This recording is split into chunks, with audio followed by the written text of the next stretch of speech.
Right then, I've been at it again. Sorry for the picture on a computer, but I've already stripped it down. Thought I'd save you that.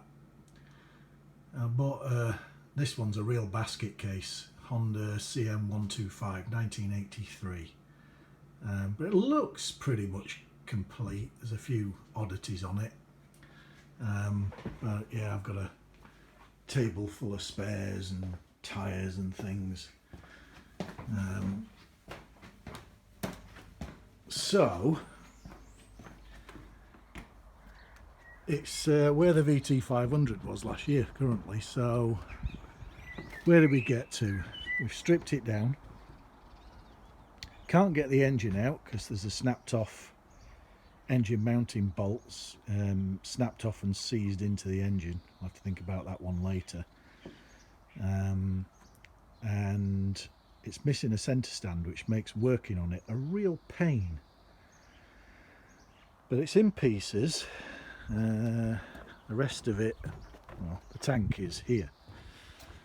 This was a real mess, but actually no dents, and as I've got it rubbed down, it's actually not in too bad condition. Didn't have a key for that, and that was a pain to get out. Still undecided whether I'm going to keep these decals on or not. I quite like the patina on it, but up here was, well, it looked like it'd been painted with a yard brush. The rest of it is in boxes down here. There's some weird 2-in-1 exhaust that doesn't really belong, and a couple of other oddities.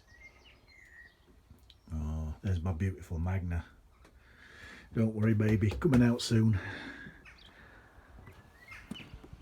So, yep, that's going to be this year's project,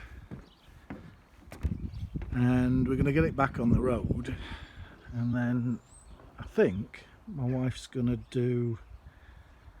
She's going to do her CBT, and she's going to ride it for a while. It's too small for me. I just figured it needed some love, so it's going to get some.